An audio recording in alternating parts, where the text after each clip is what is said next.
BJP शामिल है उसमें। अभी आपने मऊ और घोसी का देखा था जिसमें इंक लगा दी गई, और जब जानकारी मिली तो आप जानते होंगे कि उसमें भी भारतीय जनता पार्टी के लोग शामिल थे। अभी आपको पता होगा कि उन्हीं के सहयोगी साथी क्या कह रहे हैं कि 12 बजे को लेकर के कुछ उन्होंने टिप्पणी की है।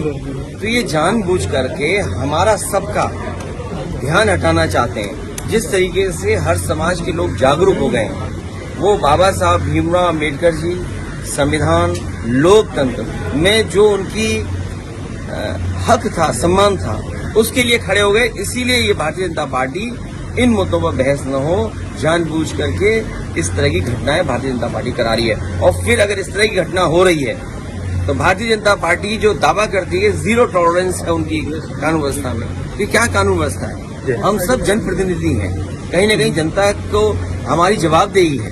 आखिरकार हम ही लोग सुरक्षित नहीं है। प्रेस में बनकर के आए, कोई हम लोगों पे बम गिरा दे आप ही में से कोई, तो हम क्या जवाब देंगे? किसको क्या कहेंगे? अब तो प्रेस का कार्ड लगा करके भी लोग कोई घटना कर रहे हैं। क्या आपने नहीं देखा वो चीजें? हम आप पे भरोसा करते हैं, हम आपको देख करके रुक जाते हैं। कल को मान लीजिए आप में से कोई ऐसी घटना कर दे तो क्या करेंगे जनप्रतिनिधि? ये भारतीय जनता पार्टी जानबूझ करके करा रही है, जिससे मुख्य मुद्दों पे बहस नहीं हो। बेरोजगारी चरम सीमा पर, महंगाई चरम सीमा पर, किसान की आय दोगुनी नहीं हो। और लाल किले से ये बात कही जाए कि किसान की आय दोगुनी होगी, और क्या आय है किसानों की दोगुनी? इसलिए बीजेपी घबराई हुई है। सब बीजेपी के लोग हैं। अगर ऐसी घटना हो रही है तो जिन लीडर्स के साथ हो रही है उन लीडर्स को सुरक्षा दी जानी चाहिए। आजकल सुरक्षा पंचांग पे दी जा रही है। राष्ट्रीय अध्यक्ष पंचांग की भी बुरी जांच हो रही है पुलिस द्वारा। बीजेपी क्या करेगी चुनाव से पहले किसी को पता है? कुछ भी होगा चुनाव से पहले। राष्ट्रीय अध्यक्ष जिस तरह से ये आ गया है, हर क्षेत्र में नंबर 1 पे आ गया है विकास। किसकी आप और हम किसके आंकड़े माने? जो सरकार एक कंपनी को हायर कर करके अपने झूठ को सच बनाना चाहती है, क्या उस कंपनी को 300 करोड़ रुपए नहीं दिए? जो वो कंपनी बताएगी उसके प्रचार प्रसार के लिए क्या मीडिया को बड़े बड़े पैकेज नहीं दिए जा रहे हैं? तो वो नंबर 1 तो इसलिए है कि वो मीडिया को नंबर 1 दे रहे हैं। नंबर 1 वो तो इसलिए है कि वो जो दुनिया का जो नंबर 1 देश है उसको 300 करोड़ देना उस कंपनी को, तो नंबर 1 तो है ही। किसने मना किया नंबर 1 नहीं है? राष्ट्रीय और फिर योगी जी तो वैसे ही नंबर 1 है। राष्ट्रीय अध्यक्ष जी जिस तरह से नंबर किस चीज का 1 है तो ये आप बेहतर जानते हो। राष्ट्रीय अध्यक्ष जी जिस तरह से आज यहाँ पर घटना हुई, रात की दोस्ती है। देखिए ये व्यक्तिगत चीजें होती हैं जिसमें भारतीय जनता पार्टी को किसी को नीचा नहीं दिखाना चाहिए। और मुझे दुख इस बात का है कि एक अखबार ने जो हेडलाइन लिखी है, ये अखबार के लोगों का काम नहीं है। अखबार के लोगों का काम ये नहीं है कि आप किसी की पीआर कंपनी बन जाएं। एक बड़े सुपरस्टार को इतना नीचा दिखाना कि आप कुछ भी नहीं है उसके सामने, ये क्या बात है? ये तो सम्मान की बात है। इसमें तो बीजेपी के लोगों को या जो भी लोग इस पर टिप्पणी कर रहे हैं उन्हें खुश होना चाहिए कि उनके नेता का कोई सम्मान कर रहा है। लेकिन उस सम्मान में आप पॉलिटिकल लाभ लेना चाहते हैं तो सोचिए भाजपाई कैसे हैं। सम्मान में लाभ, दूसरों को अपमान करने में लाभ, दूसरों को गलत भाषा बुलवाने में लाभ, ये कहीं छोड़ेंगे जहाँ लाभ ना ले सके? राष्ट्रीय अध्यक्ष जिस तरह से आज घटना हुई स्वामी प्रसाद मौर्य जी के साथ, इस पर ये दुखद है और ऐसी घटना किसी भी लीडर के साथ नहीं होनी चाहिए।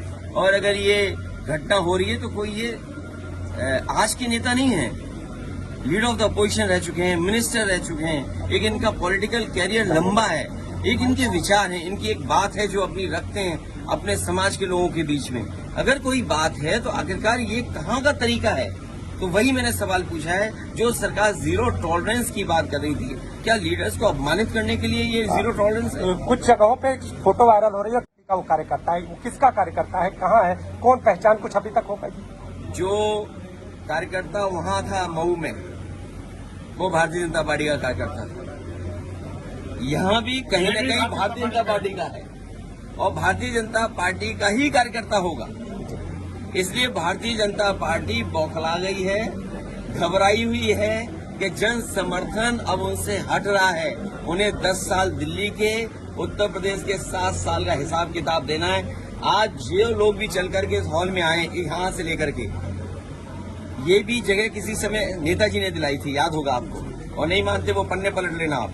ये जो सड़क चौड़ी दिखाई दे रही है समाजवादियों की देन है। जो बिल्डिंगें आप बड़ी बड़ी ऊंची दिखाई दे रही हैं, ये नेताजी के किसी जमाने में दी गई थी। आज जो गोमती नगर इस रूप में दिखाई दे रहा है, लोहिया इंस्टीट्यूट समाजवादियों का, फ्लाईओवर समाजवादियों का, लोहिया पर समाजवादियों का, आगे चले जाओ जहां तक देखोगे वो समाजवादियों का काम दिखाई दे रहा है। इनका काम क्या है?